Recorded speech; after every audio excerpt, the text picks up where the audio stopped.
Hey everybody, welcome back to Get Indie Gaming, and many thanks for joining us here today, where we look at the top 5 best looking indie games due out in February 2017.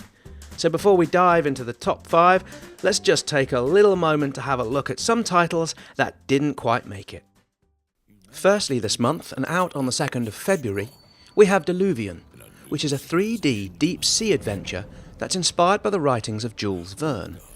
You captain your craft and must grow and manage your crew while searching for secrets of the past in a beautifully looking submerged world. With Induction, we have an abstract looking puzzler that offers more than 50 levels in which the game designer aims to rewire how you think about cause and effect. Coming to PC and consoles, and drawing inspiration from Speedball 2 and Monday Night Combat, Warpball offers a twist on the usual soccer simulation. Out February 9th. Revolve has been called, rather interestingly, a trigger-active platformer.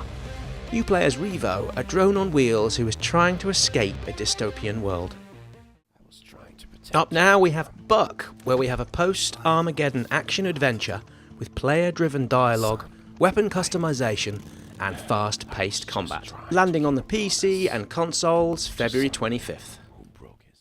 Unearned Bounty is a multiplayer pirate ship free-for-all adventure game where you strive to become the most infamous pirate on the high seas. This one's coming to the PC and consoles. And finally, in the last of this month's Honourable Mentions, Vive le Roi is a puzzle platformer set within the French Revolution where you are the last hope to prevent the execution of Louis XVI and alter the country's destiny. And with that, let's jump straight into the top 5 best looking indie games out in February 2017. And at number 5 this month we have Splasher, a 2D platformer from former Ubisoft Montpellier developer Romain Claude. While on the face of things the game appears somewhat conventional for the genre, aside from the vibrancy of the colours and obviously fast-paced gameplay, Splasher aims higher than yet another generic 2D side-scroller, with a unique gameplay offering that uses different paint colours that players utilise to navigate around the world. Looking at how the game plays out, it's not too hard to see elements here of Super Meat Boy, and if Splasher is as half as addictive, then we might very well be looking at a new blueprint for the future of the platforming genre. Splasher, coming to the PC and PlayStation 4 February 14th, with an Xbox One variant to follow in the spring.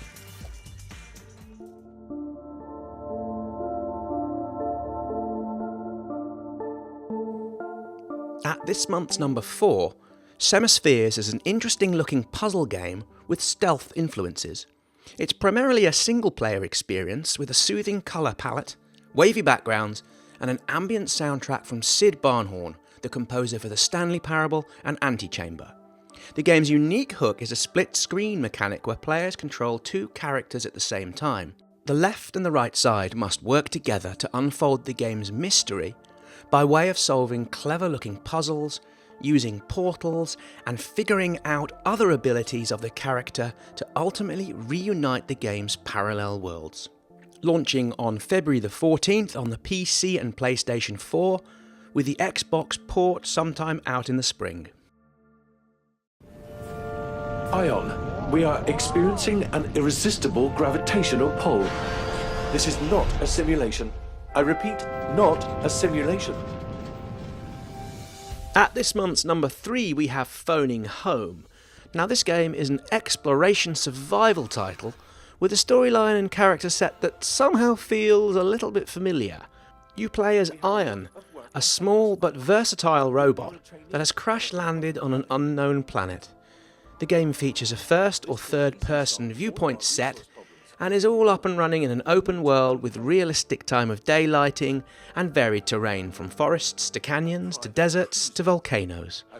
Along the way, Ion discovers a companion in the form of Annie, who joins you on the journey to find a way back home. Out on February 7th, and as I alluded to earlier, the themes here are somewhat reminiscent of the likes of E.T. and WALL-E, which will please and annoy people, no doubt in equal measure. In any case, I hope we can all agree this game looks kinda cute, and here's hoping it has the gameplay to match. Be very careful, Ion. If you fail, we are both finished.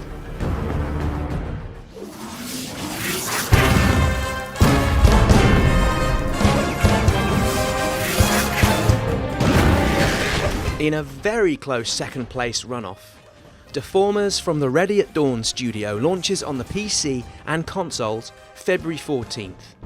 The game features fast and frantic gameplay with a focus on multiplayer and online connectivity. Deformers looks all set to deliver a unique proposition where players control forms as they battle each other within a cute but brutal looking melee combat environment where the goal is simple: to consume, compete and to conquer.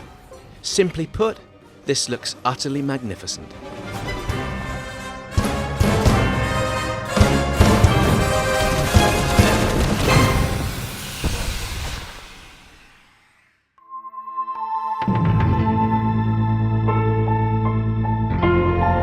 And this brings us to number 1 for the month of February, where we have Night in the Woods. This comes from the 3-person development team at Infinite Fall. Another Kickstarter success story, this exquisite looking coming of age 2D story focused adventure platformer features May. Now she's a 20-something recent college dropout who's returned home to the crumbling former mining town of Possum Springs. The jobs have gone and those who stay face a bleak future. Home once more and now living in her parents' attic, May discovers she possesses certain paranormal abilities and uncovers a dark mystery that leads her into the nearby woods. While the game touches upon uncomfortable themes such as mental illness, depression, and the inevitable consequences of the passing of time, the game's playful looking and cartoony visuals help make it my number 1 best looking game for February. Coming to the PC and PlayStation 4, February 21st. And with that, we're almost out of time here on Get Indie Gaming for the top 5 best looking indie games to launch this February. So over to you guys. Did I miss anything here that you think should have been featured? If so, please let me know your thoughts and opinions in the comment section below. It's always great to hear from you guys and I really appreciate it. So Get Indie Gaming will be back here soon with a February roundup of indie games on Kickstarter, an indie game news overview piece, and a handful of live streams featuring games from this month's top 5. Hope to see you here again soon, and until next time, all the best.